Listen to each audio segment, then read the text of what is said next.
Students, last video में हमने आपको प्रकाश के बारे में समझाया था और आज प्रकाश का थोड़ा सा परावर्तन समझेंगे और फिर हम समझेंगे प्रकाश के परावर्तन के नियम।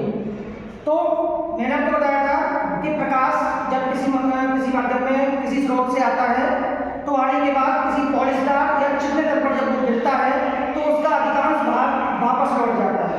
यानी प्रकाश का किसी चिकने या पॉलिशदार तल से टकराकर वापस लौट जाना, इस क्रिया को प्रकाश का परावर्तन कहते हैं। ठीक है, अब हम समझेंगे प्रकाश के परावर्तन के नियम। तो क्या होते हैं, पहले हम एक चित्र देखेंगे।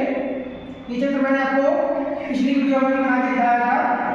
आज हम इस चित्र के माध्यम से प्रकाश के परावर्तन के नियमों को समझेंगे।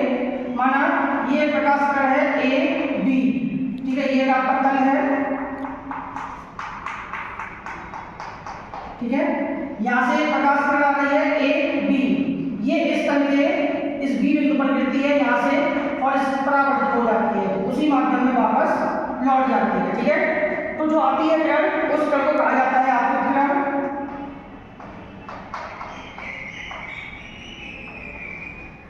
जो किरण परावर्तित हो जाती है वो कहलाती है परावर्तित किरण।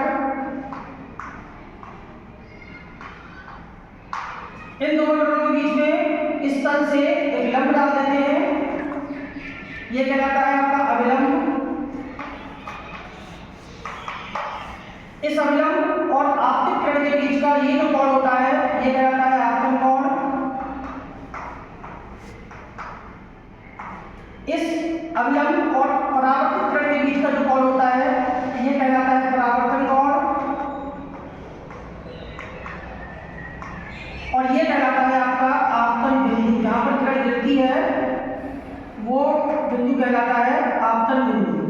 अब ध्यान से समझेंगे परावर्तन के आपके दो प्रमुख नियम होते हैं।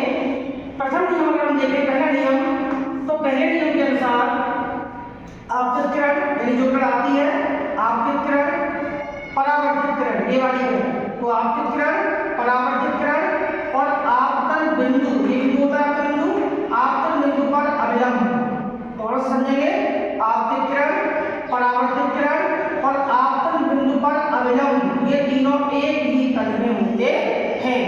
ये आपका कहलाता है परावर्तन का प्रथम नियम, यानी कि आपतित किरण परावर्तित किरण और आपतन बिंदु पर अभिलंब, ये तीनों एक ही तल में होते हैं। ये कहलाता है परावर्तन का पहला नियम। इसके बाद दूसरा नियम समझेंगे।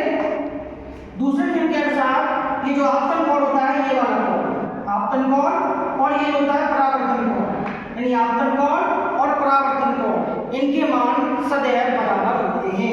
अर्थात आपतन कोण और परावर्तन कोण ये सदैव बराबर होते हैं। इस प्रकार से ये परावर्तन के